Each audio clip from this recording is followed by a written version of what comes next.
Hola, buenas, hoy estamos aquí con un nuevo vídeo. Como ya habréis visto en la miniatura, vamos a tratar el Prusa Slicer y por qué hice el cambio hará más o menos un año y medio de Simplify 3D a Prusa Slicer. Básicamente los cambios vinieron por la falta de actualizaciones de Simplify 3D. Yo siempre lo comparo con los coches y Simplify es el típico Mercedes de los años 90, muy fiable pero está desfasado. Y más en comparación de la caña que le está metiendo Cura al laminador suyo, que personalmente a mí no me gusta nada, porque es una locura. Y Prusa Slicer hice el cambio, entre comillas, medio obligado, por el tema de que tenía que usar Simplify para unas impresoras y Prusa Slicer para la MK3S, que me la compré en mayo, junio del año pasado, más o menos. Entonces, pues decidí ya dar el salto y una vez empiezas, lo ves mucho más complicado porque es verdad que Simplify 3D simplemente trae, creo que son 10 pestañas y solamente toca relleno, soporte, capa y poco más. Los demás son script y cosas avanzadas que no hacía falta normalmente de tocar. Y claro, al cambio de Prusa Slicer, la verdad que al principio como que desconcierta un poco y es un poquito complicado de coger algunos puntitos, pero os aseguro que con poquito que le echéis todos los días el laminador, que lo uséis un poquito, le vaya a coger el rollo súper sencillo. Así que nada, pues vamos a hacer un vídeo, os voy a explicar más o menos unas cositas básicas para empezar, que los perfiles siempre hay que modificarlos, hasta incluso yo modifico los de la MK3S porque no me terminan 100% de gustar, siempre hay toquecitos que hay que retocar, pero bueno, para que tengáis una pequeña introducción al Prusa Slicer y nada, vamos al lío. Bueno, como ya veis, ya lo sabéis, ya lo tengo instalado, ¿vale? Pero vamos a tocar unas pestañitas, un asistente de configuración que hay, que es básicamente lo que te sale al principio de instalar el programa, que lo podemos encontrar aquí en la pestaña configuración, ayudante de configuración, y como veis, Prusa Slicer, asistente de configuración. Esto básicamente es lo que nos saldría de primera. Aquí iríamos pestaña por pestaña, en este caso eliminar perfiles de usuario, en mi caso no, le daríamos a siguiente. Si tenemos de la familia de Prusa, aquí tenéis todas preconfiguraciones que nos va a dar Prusa, tanto de filamento como configuraciones de impresión, como la configuración de la propia impresora, que ahora esto lo veremos un poquito más adelante. Y como veis, podéis seleccionar lo que ustedes queráis. Por ejemplo, en mi caso está aquí seleccionado la original Prusa i3 MK3S con boquilla de 0,4. Le daríamos a siguiente. En el caso de que no fuera MK3S, tampoco tenemos resina. Y aquí tenemos que esto es una de las últimas actualizaciones. No, lleva ya un tiempecito, pero llevará quizá unos 5 o 6 meses, que meten algunas impresoras de otras marcas, como las marcas de Vivo, que si seleccionamos Vivo, Creality y Luzbolt, pues veis aquí que tenemos la Vivo 2 Touch, que esta la verdad son impresoras que muy poca gente tiene, o prácticamente yo personalmente no conozco a nadie. La de Creality también tenéis un perfil preconfigurado para la Ender 3, que como comienzo ya os digo que yo lo he probado y la verdad que va bastante bien. Hay que siempre ajustarlo un poco, pero bueno, como digamos una noción, por así decirlo, tiene. Y después tenemos aquí estas otras dos también, que son menos comunes, pero la Ender 3, pues el 75% de las personas que estamos con el tema de impresión 3D tenemos una o ha pasado por taller alguna. En este caso, que no tengamos ninguna de estas marcas y queramos hacer una de cero, básicamente, pues marcamos todo, desmarcamos, las tres opciones que tenemos, le damos a siguiente y aquí ya sí, nos sale impresora customizada, le damos a definir y ahora vamos a poner impresora ficticia. Le daríamos a siguiente y aquí ya nos empieza a preguntar que si es ReWrap, Sprinter, Marlin. Imaginaros, la mayoría será Marlin. Después damos a siguiente. Aquí seleccionamos la forma y el tamaño de la cama, rectangular, circular o personalizada. Lo más normal es que fuera rectangular, pero bueno, como en mi caso también tengo una Predator, como veis, circular, aquí tenéis. Pero vamos a elegir, por ejemplo, como si fuera por una CR10, por ejemplo, de 300 por 300. Aquí podéis también cargar texturas, porque ahora lo veréis, bueno, aquí veréis un poco que esto es una textura, digamos, de Prusa, que lo que hace es que te hace una imitación de lo que es la plataforma de impresión, lo que es el Paint de Prusa, y se puede hacer con otras impresoras. Le daríamos a siguiente. Aquí tendríamos el diámetro de la boquilla, lo más normal es que fuera 0,4, pues ya podéis aquí elegir lo que queráis. El diámetro del filamento 1,75, es lo que usamos casi siempre. Aquí, como veis, temperatura de extrusión, esto después lo podemos modificar sin ningún tipo de problema, pero bueno, partiríamos de 200 y a lo mejor la plataforma de 50. Le daríamos a siguiente y aquí, como veis, tiene unas preconfiguraciones para de marcas y materiales. Como estáis viendo, hay algunos que sinceramente ni los conozco, no los he probado, pero bueno, tenéis Color Fab, que son filamentos bastante buenos de calidad. El Amazon Basic PLA, que es el primero, que este sí seguramente lo llegaré a comprar algún día, porque tiene bastante buen precio y calidad-precio, la verdad que sale bastante rentable. Aquí tenemos los Eshun también, que solo usamos nosotros aquí en España. Los Fiberlogic también, que los tenemos. Los Filamentum, que son filamentos premium. Después también trae unos específicos, unos genéricos, por así decirlo, de ABS, de flexible, de PLA, de PET. O sea, tenéis aquí, no me voy a enrollar mucho más, pero aquí tenéis bastantes marcas. De ellos mismos, en fin. Smart Material también tiene, pero de madera. Estoy esperando a ver si sacarán un perfil, porque me encantaría, porque es uno de los filamentos que más uso. Entonces seleccionaríamos todo, le daríamos a siguiente. El tema de actualizaciones lo dejáis marcadas, ¿vale? Las dos. Y la recarga del disco lo dejamos así tal cual está. Ya tendremos tiempo de activarlo después. Y el modo de vista, personalmente siempre recomiendo el modo experto, siempre. Y le daríamos a terminar. Aquí tendríamos la impresora ficticia, ¿vale? Habéis visto que ya ha cambiado el dibujo porque no tenemos hecho una textura para esta cama, digamos, por así decirlo. Y bueno, vamos a empezar pues a enseñaros un poquito. Ya he puesto un cubo de calibración de 40, ¿vale? Para que se vea un poquito, lo vamos incluso a poner un poquito más grande, para que se vea perfectamente en el vídeo. Y como veis, seleccionamos la pieza. Con este primero lo movemos, lo vamos a la izquierda, ¿vale? Esta parte de aquí, que simplemente pinchamos y movemos la pieza, lo típico. Después tenemos escalar, ¿vale? Como estáis viendo, podemos escalar tanto en ancho como en alto, o todo por igual, ¿vale? Cuando tiremos de esta esquina, tiramos todo exactamente lo mismo. Girar, ¿vale? Que es muy simple. Por aquí movemos casi manualmente, por así decirlo. Movemos poco a poco y cuando queremos, por ejemplo, girar a 90 grados, pues marcáis estas rayas aquí en el centro en vez de ir por aquí fuera, porque hay veces que la dejas por aquí y se te puede quedar un poquito mal colocada. Pero como veis por aquí, da estos saltos y podéis darle los cambios de 90 grados perfectamente, sin ningún tipo de problema. Después también tenemos esta opción que personalmente en el cubo no vale, pero me encanta, porque como estáis viendo, esto lo que hace es colocar en la cara, se llama así.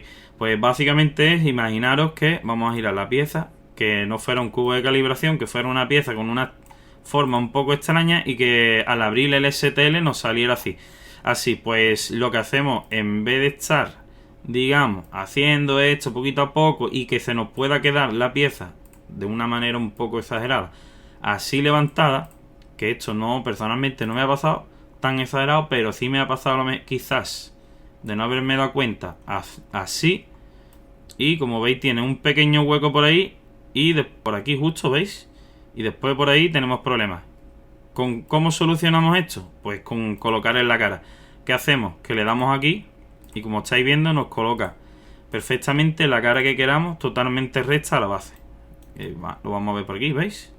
Y si por ejemplo digo, pues mira, en la parte, vamos a colocarlo mejor, en la parte de la letra Z, pues lo quiero tener abajo. Simplemente pincho en esta cara o en la que tú quieras, pero en este caso la Z, para que veáis que va abajo, pinchamos y como estáis viendo, Z está abajo y se queda totalmente horizontal y pegado a la cama. Después tenemos otra opción también que me gusta muchísimo de este laminador, es el tema de cortar las piezas. Puedes poner para mantener la parte superior, mantener la parte inferior. O sea, si queréis desaparecer la parte de arriba, la parte de abajo, o mantener ambas, como yo siempre hago, y le dais el corte. Aquí tenéis la altura, o la podéis regular aquí. Y está muy bien, porque mira, fijaros, esto es un cubo, es algo sencillo, pero imaginaros que fuera una figura que queráis cortar por la mitad, por evitar mucho soporte. Pues le das a realizar corte, y como estáis viendo, nos conserva las dos piezas. La vamos a hacer así, ¿vale? Hay otra forma de hacerlo, ya lo veréis más cómodo. Pero ahora, sin embargo, seleccionamos esta pieza, por ejemplo. Perdón, que me lo estaba seleccionando como grupo. Esta pieza, y le podemos dar a exportar como STL. Lo exportaríamos como, no sé, imaginaros una tontería esta de aquí. Esta, que es la que hemos exportado, la borraríamos, imprimiríamos esta. Y después, cuando queramos imprimir la otra parte, nos vamos a la carpeta donde hemos exportado la otra mitad y no tendríamos ningún problema con imprimirla. O sea, no se pierde, no hay... O sea, que está muy bien en este sentido. Que antes, por ejemplo, yo lo hacía antiguamente con Netfab, pero es que esto me es mucho más sencillo. Pues nada, lo dicho, volvemos atrás. Ahora vamos a enseñar este cuadrito aquí arriba, que es muy simple. Vamos a darle atrás para evitar el corte del cubo. Otro más y aquí estamos. Vale, pues seleccionamos la pieza y como veis por aquí, añadimos, quitamos, eliminamos todo. Este es muy importante, que es el tema de organizar piezas. Imaginaros que, por ejemplo, pues tengamos todo esto así. Pues en vez de estar, pinchamos una pieza, pinchamos aquí en mover y colocamos piezas, ¿vale? En este caso creo que me he colado y alguno se va a quedar fuera. En vez de estar haciendo esto, simplemente le pinchamos aquí y nos lo ordena todo. Al final ha entrado justito, pero bien. Entonces, como estáis viendo, nos va ordenando todos los STL. Y la verdad que está bastante bien, porque nos lo centra. Si quitáramos este, le volvemos a dar, estáis viendo que vuelve a centrar. Si quitamos este, nos vuelve a centrar. Si quitamos este, nos volverá a centrar. O sea, siempre va a estar intentando de tener las piezas lo más al centro posible. Pues lo dicho, aquí tenéis también copiar, pegar, esto que como ya habéis visto que es añadir distancia, que simplemente seleccionamos la pieza que queremos. Que queremos 3 piezas más, 1, 2 y 3, ya la tenemos ahí. Que queremos piezas de menos, menos y menos. Y volvemos a estar como estábamos antes, ¿veis? Altura de capa variable, esto también está muy bien. Esto ya, la verdad, lo dejaría para otro vídeo para especificarlo bastante bien. Pero también es muy interesante este tipo de configuraciones. Lo vamos a quitar. Y esto simplemente la flecha de deshacer y rehacer. Básicamente no hay otra cosa. Entonces ya nos vamos a ir un poquito al tema de configuraciones. Como estáis viendo por aquí, tenemos plataforma, que es lo que estamos viendo ahora mismo, que es donde estamos trabajando con estas pequeñas herramientas. Configuración de impresión, que se refiere a lo que es, como estáis viendo ya por aquí, capa, perímetro, relleno, velocidades. Después configuración del filamento, que son la temperatura, el enfriamiento, si queremos meterle las retracciones se las podemos meter aquí. En fin, tenemos por aquí. Y el tema de configuración de impresión, que aquí ya va lo que es, digamos, el G-code, la altura máxima de la impresora, cuántos extrusores trae, si tienes Octoprint, si es Marlin, en fin. Aquí puedes modificar todo lo que son ajustes de la impresora. Que exactamente estas 3 pestañas que tenemos arriba a mano izquierda son estas 3 de aquí, ¿vale? Que por ejemplo en mi caso, como estáis viendo, tengo Anea 8, Artillery, Creality, Ender, G-Tech, la Predator, Prusa que tengo modificada para el tema de Big Brain, la Whitebox, o sea, tenéis un montón. Aquí en esta impresora pues no tengo ningún filamento metido, simplemente el que yo he estado modificando, bueno, la modificación que te dan ellos aparte de una base, por así decirlo. Porque si cogemos por ejemplo otra impresora que uso yo mucho, tenemos esto, fijaros todo lo que teníamos de antes por aquí y los que yo tengo personalizados míos, que son en la parte de ajuste de usuario. Todo esto son ajustes que hago yo por lo que yo estaba comentando antes, que a lo mejor cambiando de una marca a otra, hace unas pequeñas retracción y deja unos pequeños hilos, y aquí voy modificando, como estáis viendo, modificaciones de prueba como estas 3 primeras, y después la ficticia, que es la que hago siempre para pruebas básicas. Después el PET de BQ, el PET para Ender 3, pelea 210 grados, pelea 215, Winkle Asha, en fin, aquí tenéis de todo. Pero en este caso, pues como es una impresora genérica, que es el inconveniente que tiene con respecto a Prusa, que trae un montón de perfiles y demás. Entonces, como ya estáis viendo. Entonces vamos a ver un poquillo, vamos a empezar primero con configuración de la impresora. Aquí ajustaríamos lo que vimos antes, el tamaño 300 x 300, podríamos cargar la textura y demás. Aquí vemos altura máxima de impresión, aquí sería la altura máxima en Z, ¿vale? Que en este caso, por ejemplo, vamos a poner que fuera 300. Este ajuste sí es verdad que es muy importante, el ajuste en altura Z, que esto digamos es un offset, ¿vale? Que es como lo conocemos siempre en inglés, que es cuando empezamos a imprimir, vemos que a lo mejor está la boquilla un poco levantada, en vez de volver a calibrar o mover la cama, reajustarla, pues desde aquí le decimos, mira, bájame, por ejemplo, en este caso, imaginaros que fuera menos 0,10, y vamos haciendo pruebas y no tenemos que estar modificando desde el otro sitio. La capacidad de extrusores, simplemente 1. Aquí veis el tema de host, que esto, por ejemplo, en el caso de la Predator, le metes la IP que tienes, le das a test, te dirá que está correcto, y desde el mismo Prusa Slicer enviamos los archivos a la Nycubit Predator, que va con una Duet Wi-Fi, y no necesitaríamos sacar la tarjeta SD ni conectarle ni nada. Aquí seleccionaríamos el tipo, que ya lo cogimos antes, Marlin. Soporta modo silencioso, en este caso, si no es Prusa, no. Y como veis tenemos aquí otro tipo de configuraciones, esto ya lo digo, esto es para hacer otro vídeo más específico, pero para que veáis más o menos por encima. El código es personalizado, esto es igual que todos los laminadores. El de comenzar el G-code es el G-code de inicio, el G-code final y cambio de herramienta, en fin, esto ya lo conoceréis más o menos por encima.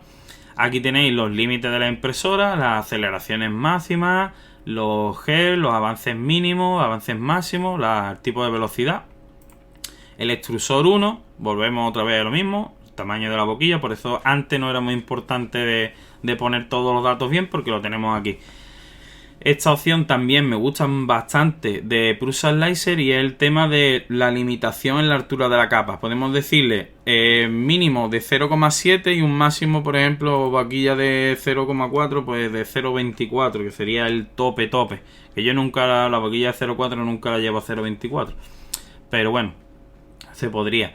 El offset, esto no es el offset del extrusor normal, esto es para los multi-extrusores.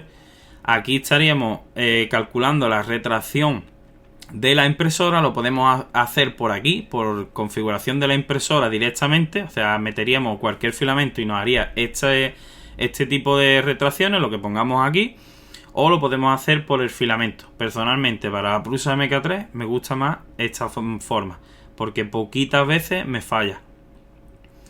Después tenemos notas y dependencias, que esto ahora mismo, como nada más que tenemos esto, no podemos hacer ajuste aquí, pero bueno, ya lo enseñaré.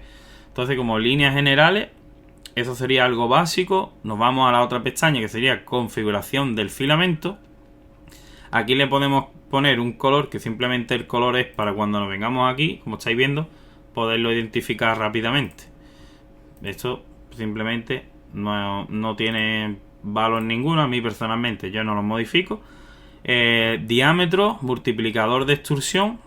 Esto básicamente es el flow, que podemos modificarlo desde aquí. Ponemos 1, 0,95, 0,90. La densidad, que en el caso del PLA siempre es 1,24. Y el coste, que el coste aproximado pues serían unos 20 euros más 5 euros de envío, unos 25 euros o 20 euros el kilo, más o menos. Aquí tenemos la temperatura, que de forma, digamos, predeterminada está en 200 porque ya venía colocada de antes. Por eso os dije que estos datos no eran muy importantes, lo podíamos modificar aquí. En mi caso, por ejemplo, siempre le meto 5 grados más a la primera capa, que podemos poner primera capa, y las demás capas 200. Con la base, la plataforma de impresión o la cama caliente, como la queráis llamar, lo mismo. 50-50 o podéis ponerle más grados. Personalmente, para lo que es PLA, va sobrado. Después del tema de enfriamiento, también tenemos aquí el habilitar el enfriamiento automático.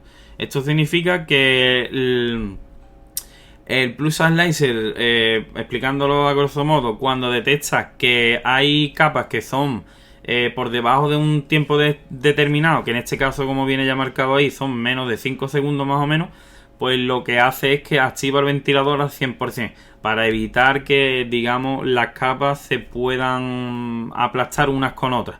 Porque claro, imaginaros que fuera un reloj de arena, cuando estemos en la base del reloj de arena no tendríamos problema. Cuando llegáramos al cuello, si pusiéramos, imaginaros, un 35% de ventilador de capas, posiblemente cuando llegue al cuello las capas se aplasten, porque no estén bien solidificadas cuando hace una capa y vuelve otra vez al sitio de inicio, por así decirlo. Entonces, habilitando el enfriamiento automático no pasaría esto, y la verdad que va bastante bien.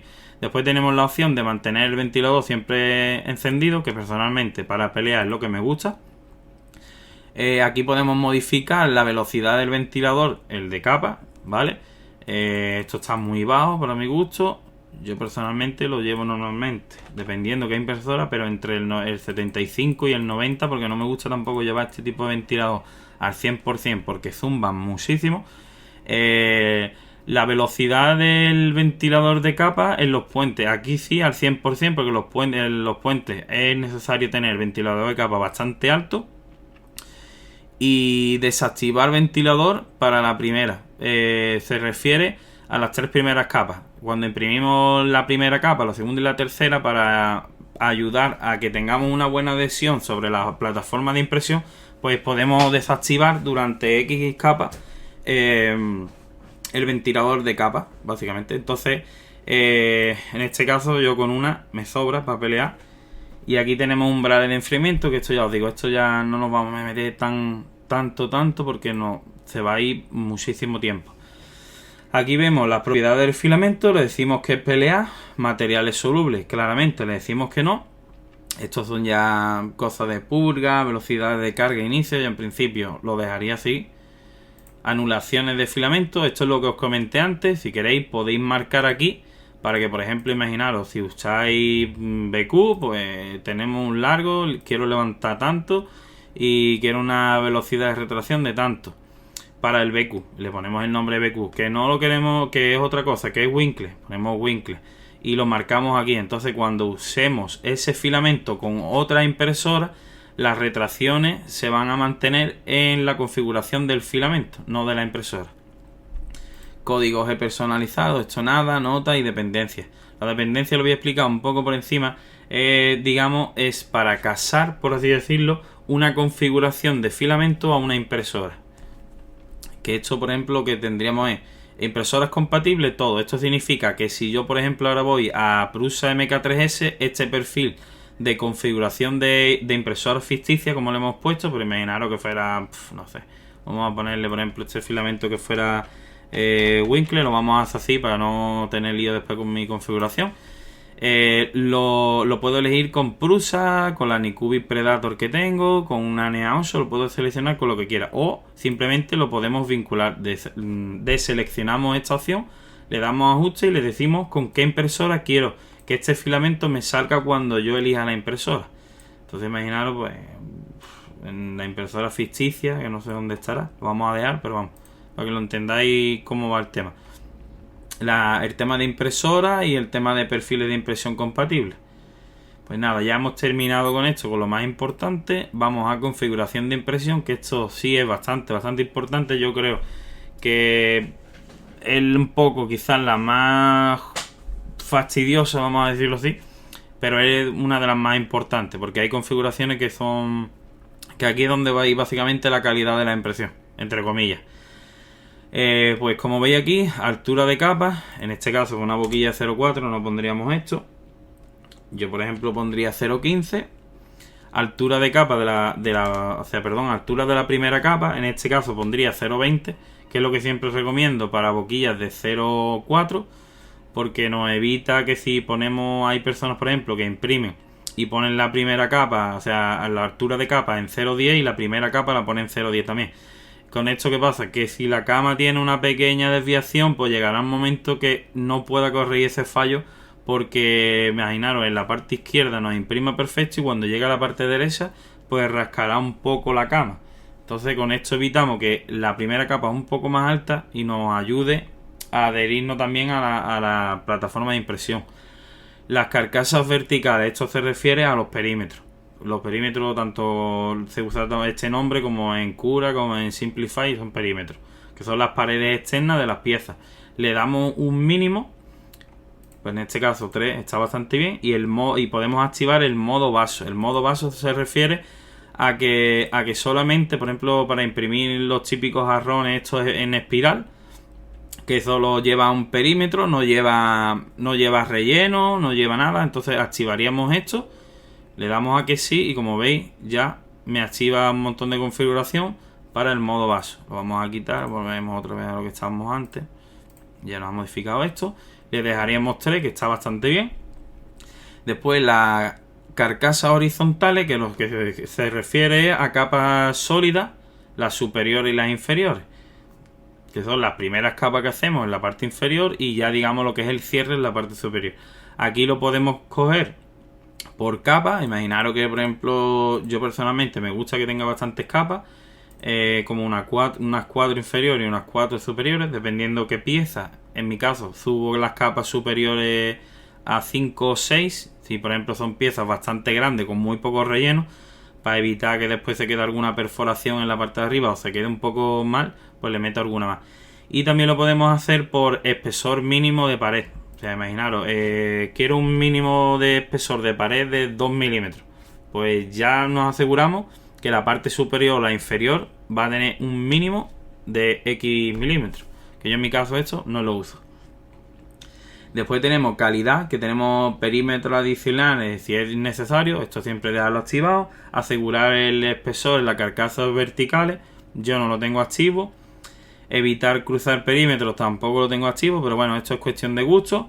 Detectar paredes delgadas también es muy importante cuando hacemos impresiones con piezas pequeñitas, porque si dejamos esto desmarcado, hay zonas que desaparecen cuando, o sea, vemos el STL en la plataforma como la hemos visto antes, el cubo de calibración, y cuando le damos a laminar pierde detalle. Entonces uno de los fallos, no, de por qué pasa eso es por esto, porque no tenemos el tema de detectar paredes delgadas. Detectar perímetros con puentes siempre lo dejo activado. Después la posición de la costura, aquí tenéis aleatorio, más cercano, alineado, trasera, ya depende de qué pieza, pues elegimos uno u otro. Y perímetros externos primero, también podemos hacerlo para que el laminador, en vez de empezar, digamos, de dentro hacia afuera, empiece de fuera hacia adentro. Personalmente tampoco me gusta, prefiero que empiece por fuera y por dentro, perdón, y salga hasta hacia afuera, hacia el exterior. Nos quedarán siempre las piezas normalmente más limpias. Nos vamos a otra pestañita de aquí, falda y balsa. Aquí veis la falda. El bucle mínimo se refiere a los contornos que va a tener la pieza por fuera. O sea, si queremos una línea, digamos, de purga, queremos 2, queremos 3.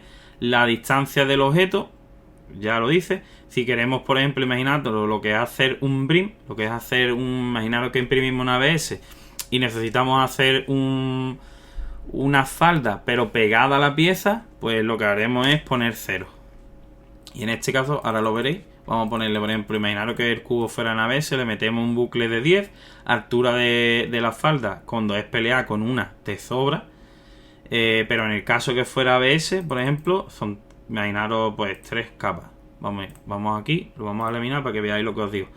¿Ves? Aquí os hace esta falda, pero os la hace pegada a la pieza, para ayudar, por ejemplo, en la ABS que no se despegue la pieza, en fin. Vamos aquí, y si por ejemplo es PLA normal, pues yo pondría, por ejemplo, 6 milímetros, está bien, y quizá a lo mejor 2 líneas de purga.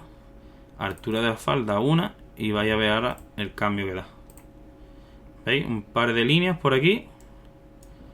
Un par de líneas y la pieza está aquí y esto está aquí, porque no nos haría falta lo que es un brim. Esto lo dejamos escudo de protección. Esto lo dejamos así tal como está. La balsa aquí la tenéis también, el ancho de la balsa. Podéis elegir lo que queráis. Yo simplemente lo hago con la falda porque es lo que me he acostumbrado. Quizás no sea lo mejor, pero bueno, es a lo que me he acostumbrado normalmente. No me gusta la balsa porque después no da buena calidad. El material de soporte, pues aquí tenéis, generar material de soporte. No hace falta marcarlo desde aquí, lo podemos marcar desde el exterior. Ahora os diré dónde. El umbral de voladizo, aquí ya os digo, estas son opciones genéricas, por así decirlo. La distancia si marcamos aquí ya nos deja modificar la distancia, le podemos poner lo que queramos. Por ejemplo, si imprimimos con PVA, pues imprimimos distancia Z de contacto en 0, porque el PVA se disuelve en agua, entonces no haría falta dejar media capa o una capa entre medio para poder después despegar bien las piezas. El tema de patrones, tiene aquí unos cuantos de patrones para el material de soporte, en fin. Con esto no me voy a enrollar mucho porque esto es más de lo mismo, ¿sabes? No cambia mucho. El tema de velocidades, que también es otra cosa que me gusta bastante en comparación con Simplify, porque Simplify creo que te daba 3 o 4 opciones de velocidades. El tema de velocidad creo que en impresión, en capas externas, en perímetro, perdón, soporte y poco más. Y aquí tenemos perímetros pequeños, perímetros externos, rellenos sólidos, sólido superior, material de soporte, puentes, rellenos. Y la verdad que me gusta bastante. Aquí está la velocidad de movimiento sin impresión. Esto es cuando hacen lo que conocemos nosotros como un travel, que a 130 es una velocidad normal para una impresora de este tipo, por ejemplo. Y aquí también tenemos velocidad de la primera capa, que yo personalmente pues más o menos lo mantengo entre 30 y 40. Quizá lo demás ya lo suba, aunque como veis aquí perímetros pequeños a 15 milímetros por segundo lo veo excesivamente poco. Y aquí tenéis más configuraciones, pues más de lo mismo. Tampoco son multi-extrusores. Aquí no vamos a tocar nada porque esto ya es lo que estamos hablando. Esto ya es meter un poquillo demasiado largo va a ser esto. El tema de avanzado también me gusta porque Simplify solamente te dejaba dos opciones con el tema del ancho de extrusión, o manual o automático, pero no te daba ninguna opción más. Y aquí, como estáis viendo, ancho de extrusión por defecto de la primera capa, de perímetro y demás. Y por ejemplo el de material de soporte me encanta. ¿Por qué? Porque yo personalmente, cuando hago piezas con soporte, el material de soporte, digamos, o sea, el ancho de extrusión en soporte lo bajo ligeramente, como estáis viendo aquí, también lo hace automático Prusa-Slicer. Y esto, ¿qué conseguimos con esto? Que bajemos un poco el ancho de extrusión en los soportes y después también nos ayude a despegar la pieza. Después la superposición de relleno o perímetro, que esto en Simplify se llamaba superposición de contornos, si no me equivoco, que esto es el porcentaje del ancho de extrusión que se solapa una capa con otra. Esto es, por ejemplo, imaginaros, hay veces que hacemos un cubo de calibración y los perímetros y la capa superior como que no agarra una con otra, se queda como un pequeño espacio. Pues con esta opción lo solucionaríamos. Esta parte de aquí no voy a explicar mucho, pero lo único que voy a explicar es un poco el tema de la compensación de tamaño XY, que esto básicamente es lo que conocemos nosotros como expansión horizontal, que ya me queda un poco hasta en blanco porque es que no me acordaba, porque ya te he acostumbrado a los nombres de este laminador y ya he perdido. Y esto es lo que se usa para cuando las piezas no encajan perfectamente, el tema de orificio, por ejemplo de engranaje, pues en vez de estar tirando un poco quizás de encoger el diseño, que después podemos tener problemas, pues tiramos aquí de expansión horizontal y corregimos esos fallos. Aquí tenemos opciones de salida. Esto también me gustaría explicar, lo voy a explicar por encima aunque sea. Completar objetos individuales. Esto significa que nosotros, por ejemplo, imaginaros 2 cubos de calibración. Lo más normal que haga cuando imprimimos 2 cubos de calibración es que haga la capa 1 del primer cubo, la capa 1 del cubo 2, la capa 2 del cubo 1, la capa 2, o sea, vaya aumentando, vaya de izquierda a derecha, de izquierda a derecha. Con esto, ¿qué hacemos? Que si tenemos 2 cubos de calibración, podemos activarlo y podemos imprimir completamente un cubo de calibración, y después la impresora se va a mover a donde tengamos el otro objeto y lo puede imprimir. Lo podemos activar y le podemos poner el ratio en altura para que no choque con la pieza, que está bastante bien. Yo personalmente no me gusta mucho, pero la verdad que es bastante completo y en algunos casos es muy válido. Aquí ya veis nota y dependencia, que es lo mismo que expliqué antes. Así que nada, yo creo que más o menos se ha quedado todo por encima explicado. Tampoco quería hacer un vídeo que no pasara mucho más de los 30 minutos. Aquí es verdad que os voy a explicar esto que no expliqué antes. El tema de soporte, que tenemos ninguno, porque no nos coja soporte ninguno. Soporte en la base solamente.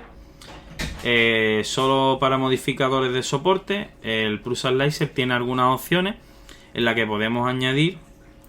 Vamos aquí, porque una vez que laminemos, ¿vale? Si queremos volver atrás, veis que no hay aquí nada, es dándole aquí, ¿vale? Esta parte de aquí. Y lo vemos en 3D, digamos, sin laminar. Y aquí lo veis laminado.